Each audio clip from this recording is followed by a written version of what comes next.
ഒരു രോഗിയായി ഏറ്റവും ക്ഷീണിതനായി എന്റെ ജീവിതം നിന്യമാകുമ്പോൾ, ഒരു രോഗിയായി ഏറ്റവും ക്ഷീണിതനായി എന്റെ ജീവിതം നിന്യമാകുമ്പോൾ, നല്ല വൈദ്യനായി അവൻ മുന്നിലുണ്ട് എന്നെ സൗഖ്യമാക്കിടുവാൻ. നല്ല വൈദ്യനായി അവൻ മുന്നിലുണ്ട് എന്നെ സൗഖ്യമാക്കിടുവാൻ. ഞാൻ ആരാധിക്കും ആത്മനിറവോടെ എന്റെ കർത്താവ് മതിയായവൻ.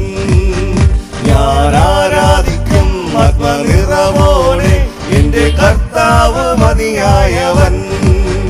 ഞാൻ ആരാധിക്കും ആത്മനിറവോടെ എന്റെ യേശു മതിയായവൻ.